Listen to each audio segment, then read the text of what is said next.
यह कहानी सन 712 ईस्वी की है, जो सिंध पर हुए अरब आक्रमण की घटना का वर्णन करती है। यह कहानी है सिंध की दो राजकुमारियों सूर्य देवी और परिमल की। इस कहानी के माध्यम से जानेंगे कि भारत के गुलाम बनने की शुरुआत कैसे हुई और इस युद्ध का परिणाम क्या हुआ।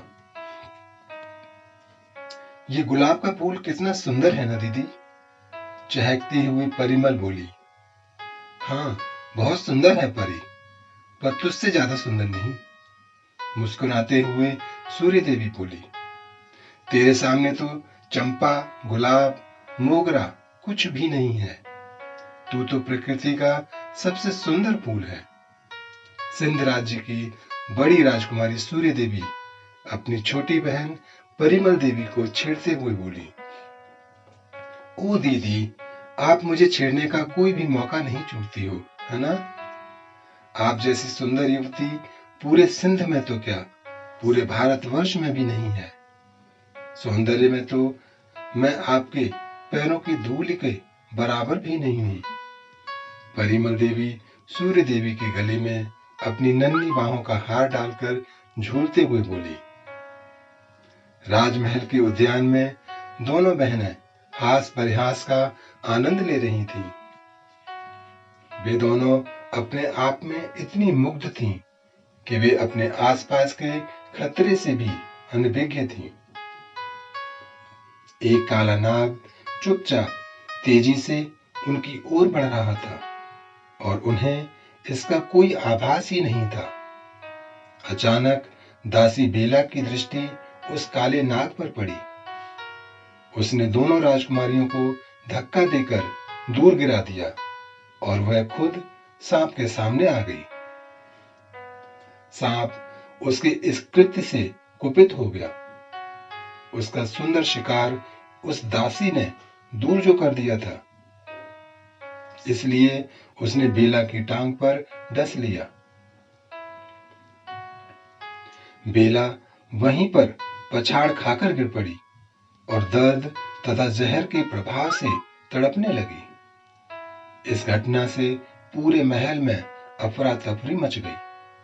तुरंत वैद्य को बुलाया गया और बड़े जतन के बाद दासी बेला को बचाया जा सका। बेला के स्वामी भक्ति के चर्चे पूरे सिंध में प्रसिद्ध हो गए। राजा दाहिर सेन ने बेला को उसकी बहादुरी, बुद्धिमानी और स्वामी भक्ति पर बहुत सारे कीमती उपहार दिए। उन दिनों भारत सोने की चिड़िया कहलाता था। वह हर तरह से समृद्ध और खुशहाल था। इस्लाम अभी नया नया था और अरब लोग भारत में इस्लाम का विस्तार करने, धन धान्य लूटने और भारत के सौंदर्य को भोगने को बड़े आतुर थे। भारत में घुसने के लिए सिंध एक द्वार का कार्य करता था। सिंध पर विजय प्राप्त करने के पश्चात ही भारत में प्रवेश हो सकता था। अरब लोगों ने कई बार सिंध पर आक्रमण किए, लेकिन राजा दाहिर सेन ने अपने पराक्रम और बुद्धि से समस्त आक्रमण विफल कर दिए। इससे सिंध वासियों में अभिमान हो गया था कि उनका राजा अपराजेय है। अभिमान मनुष्य को लापरवाह बना देता है, जिसका परिणाम बहुत भयानक होता है। सिंध के साथ भी ऐसा ही हुआ। राजा दाहिर अभिमान में भरकर अरबों के खतरे से लापरवाह हो गया। अरब पर खलीफा वालिद का शासन था। उसके कई सेनापतियों ने सिंध में मूकी खाई थी, इसलिए वह सिंध के राजा दाहिर से बहुत क्रोधित था। उसने एक 19 वर्षीय खूंखार युवक को विशाल सेना के साथ सिंध पर आक्रमण करने हेतु भेजा। उसका नाम मोहम्मद बिन कासिम था। मोहम्मद बिन कासिम एक आतताई, क्रूर और बर्बर व्यक्ति था। वह पराजित व्यक्तियों की न केवल बर्बर हत्या करता था, अपितु उनके शवों के साथ क्रूरता भी करता था। पराजित लोगों से इस्लाम कबूल करने को कहता था। जो लोग इस्लाम कबूल नहीं करते थे उन्हें सता सता कर मार डालता था। स्त्रियों और युवतियों को लौंडी बना लिया जाता था और उनसे यौन दासी के रूप में काम लिया जाता था। जो युवती मना करती थी उसे नग्न कर पूरे शहर में घुमाया जाता था। फिर उसके दोनों स्तन काट दिए जाते थे। इस बर्बरता के कारण अरबों का विरोध करने की हिम्मत सिंध के लोगों में समाप्त होती जा रही थी। मोहम्मद बिन कासिम ने सिंध पर आक्रमण कर दिया। राजा ताहिर सेन और उसके पुत्र जयसेन ने मोहम्मद बिन कासिम का वीरतापूर्वक सामना किया। कुछ सिपाह सालारों द्वारा विश्वासघात करने के कारण राजा ताहिर सेन पराजित हो गया। वह युद्ध भूमि में अपने पुत्र के साथ मारा गया। उसके पश्चात उसकी रानी ने मोहम्मद बिन कासिम से युद्ध जारी रखा, किंतु वह भी पराजित हो गई। तब रानी ने अपनी दोनों पुत्रियों को अरबों की बर्बरता से बचाने के लिए उन्हें अपनी विश्वस्त दासी बेला को सौंप दिया। सूर्य देवी और परिमल देवी बेला के घर में छिपकर रहने लगी। सूर्य देवी तब 16 वर्ष की सुंदरी थी, जो एक पूर्ण खिलते हुए गुलाब की भांति आकर्षक थी। उसका सौंदर्य ऐसा था कि उसके समक्ष चांद भी फीका पड़ जाता था। छोटी बहन परिमल देवी अभी 14 वर्ष की थी और वह युवा अवस्था के अद्भुत बगीचे में प्रवेश कर रही थी। उसके नेत्र विशाल थे, घने काले केश कमर से नीचे तक लहराते थे।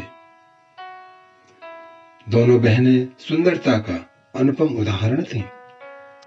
मोहम्मद बिन कासिम को पता चल गया था कि दोनों राजकुमारियां अद्वितीय सुंदरी हैं, जिन्हें कहीं छिपा दिया गया है। तब मोहम्मद बिन कासिम ने उन दोनों सुंदरियों को पकड़वाने के लिए 10,000 दीनार का इनाम घोषित कर दिया। बेला के मन में लालच आ गया। उसने मोहम्मद बिन कासिम को दोनों राजकुमारियों का रहस्य बता दिया। इस विश्वासघात से दोनों राजकुमारियां स्तब्ध रह गईं। अपने पिता, भाई और मां की मृत्यु के कारण वे दोनों पहले ही दुखी थीं, किंतु बेला के विश्वासघात ने उन दोनों को खून के आंसू रुला दिया था। परंतु अब क्या हो सकता था? अब तो अपनी आबरू बचाने की चिंता मुंह बाए खड़ी थी। मोहम्मद बिन कासिम दोनों राजकुमारियों की सुंदरता देखकर आश्चर्यचकित रह गया। उसने 72 हूरों के बारे में सुन रखा था, परंतु वे हूरें उन राजकुमारियों से भी अधिक सुंदर होंगी, इस पर उसे संदेह हो गया। वह पहले तो उन्हें अपनी गुलाम बनाना चाहता था, किंतु बाद में उसने सोचा कि यदि इन दो कुदरत के नायाब नमूनों को खलीफा की सेवा में पेश किया जाए तो खलीफा इससे बहुत खुश होगा और वह हमेशा के लिए खलीफा का कृपा पात्र बन जाएगा।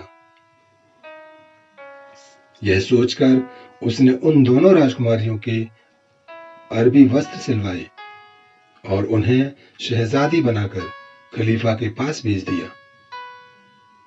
खलीफा के दरबार में उन दोनों राजकुमारियों को पेश किया गया और उन दोनों के जब नकाब हटाए गए तो खलीफा की आंखें फटी की फटी रह गईं।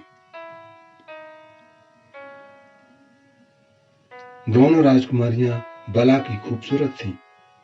उन्हें देखकर खलीफा अत्यंत प्रसन्न हुआ।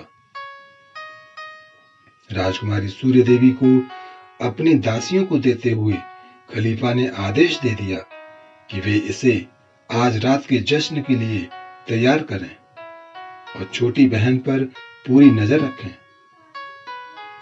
दासियां दोनों राजकुमारियों को लेकर हरम में चली गई। सूर्य देवी जितनी सुंदर थी उतनी ही बुद्धिमान भी थी। मोहम्मद बिन कासिम ने उनका घर, परिवार और देश सब कुछ छिन्न भिन्न कर दिया था, इसलिए उसके मन में प्रतिशोध की भावना ने आधिपत्य कर लिया था। वह इसके लिए युक्ति सोचने लगी। रात को जब सूर्य देवी को खलीफा के समक्ष पेश किया गया, तब वह बोली, मुझे क्षमा करना महाराज, ये दासी आपकी सेवा के योग्य नहीं है। अब ये दासी नहीं, एक बासी फूल भर है। इसकी ताजगी आपके गुलाम मोहम्मद बिन कासिम ने रौंद दी है। यदि महाराज आदेश दें तो यह दासी आपकी सेवा के लिए तैयार है।